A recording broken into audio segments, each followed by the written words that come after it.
Hi there and welcome to Palate and Palette. Palette because it's all about food, and palette also because it's about art. And how appropriate is this? Today I'm doing a charcoal drawing exercise of an apple and 2 bananas. So I'm covering both bases here. And although this can be a beginning drawing exercise, just learning basic shading, in this case what I'm going to be showing you is an intermediate exercise for drawing, in that students use stick charcoal and they shade, but they abstract what they are looking at. It's just a way of looking at things a little differently rather than just drawing what they see. They have enough drawing skills now to interpret it differently.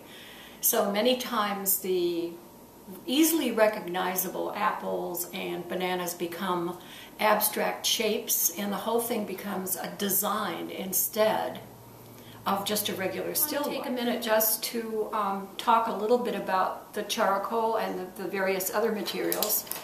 I favor the charcoal pencils. I just think they're tidier, and they come in hard, medium, and soft, usually in a set. I favor the soft because I think I get a little more tonality with it. And as you use your charcoal, you'll develop a preference for either hard, medium, or soft. In each case, a wonderful tonality can be produced with these. I favor them over vine charcoal, which is actually made out of vine, which is a lot of fun to use, but not a lot of tonality, especially if you use it on low-quality paper like newsprint. I spent way too much time in art school with those materials trying to develop tonality. You really can't. It seems to be kind of the beginning prescribed medium that's used. It's cheap, and but it's very frustrating because there's just really not a lot of tonality you can get. It's a very gray. And then the newsprint itself has a gloss on it, so there's no tooth to the paper, so you can scrub away till the cows come home and not get any shading at all. The other thing is what I'm using with my charcoal pencil is a kneaded eraser. You buy one, it's going to last a long time. When it gets dirty, you just knead it, pull it apart, and tuck it together, and it cleans itself that way. So this is a good thing to have. And this will also help in developing the tonality by removing pigment that you don't want. And I think especially for pencils like these, in the various hardnesses and softnesses, it's nice to have an automatic pencil sharpener rather than one that you use manually. Because even though the manual ones they can be pretty good, the twisting sometimes breaks the leads of these. So they're not very expensive, and they're good for any kind of sketch pencil or colored pencils if you use those. It's kinder your pencil, and it gives you a really good fine point. This is an old one. I've had this for a long time. They have one now at art supply stores and office supply stores that are cheap and battery driven, or a plug-in, or electrical, and are very good. And you can see that I have a light set up on this particular arrangement just to emphasize the light and shadow on these objects. Although they are going to be abstracted, the light and shadow can be used towards a pattern and design in this particular exercise. And then down here I have my spiral sketchbook. I favor a good quality spiral with a perforated edge here so the pages can be ripped off neatly. And what I've done is just framed it with this low-tack masking tape, which you can get at any big box store or hardware store. It should be really low tack because if you do a really nice drawing and you peel the tape away and it's regular masking tape, it will probably take some of the paper with it, and that's very, very sad thing. So low tack doesn't cost much more, and it's definitely worth it for framing your work. So I'm about ready to begin. I have my soft charcoal pencil here, my kneaded eraser. I have a bit of paper towel, which I think I will be using, and of course my pencil sharpener.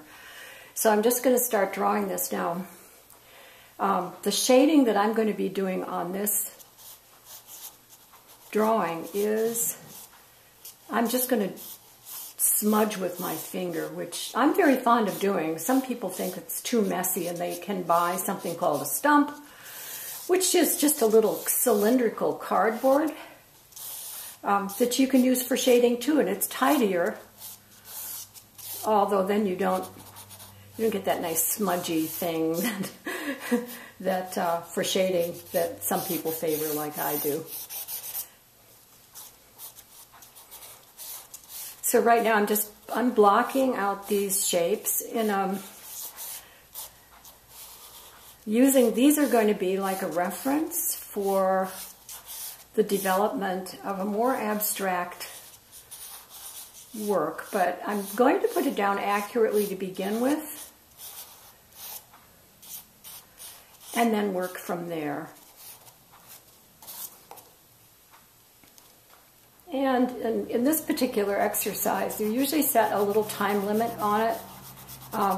Having the students work quicker will develop skills, and also they have a chance to do several different studies. So they can interpret these shapes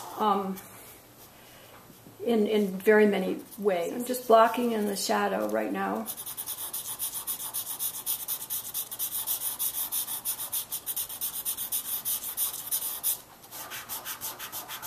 You can see how easy it is to shade with charcoal this way.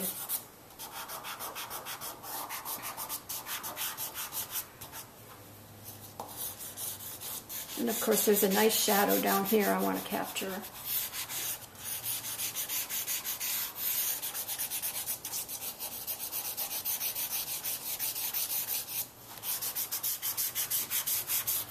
You can see the shadows become shapes that can contribute to the overall design of the work.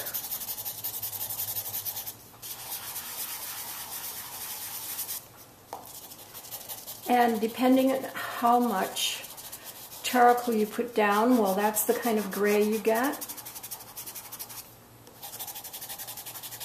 And what I'm looking forward to doing here is playing the shapes against each other.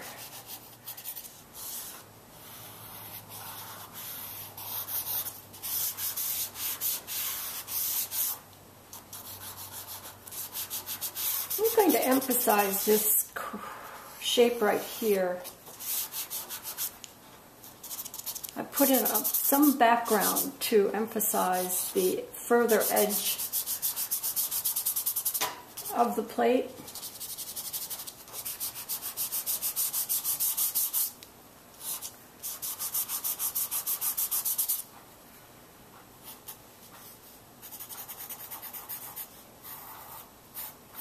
And I think what I'm going to be working for is just simplifying these shapes rather than getting into a lot of detail. And I want them to become almost like geometrical.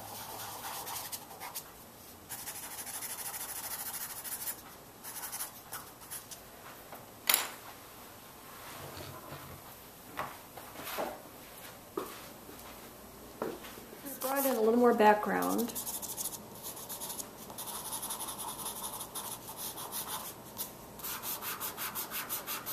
Now I can take this eraser here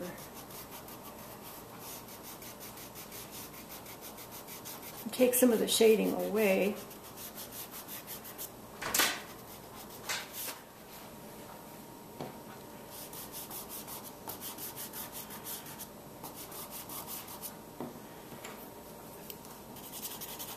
And of course, I know that if I don't use a lot of different grays, it's going to be flatter, isn't it? The more grays I use, the more volume is produced.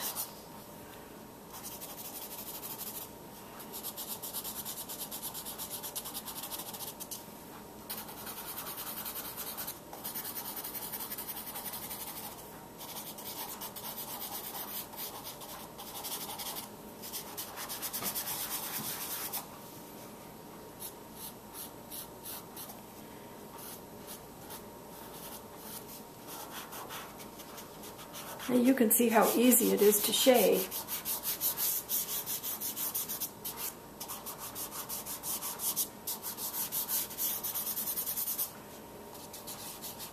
Okay, I think this study is done, and you can see how I've interpreted these shapes. I squared off a lot of these round shapes, adding some lines to make them more geometrical.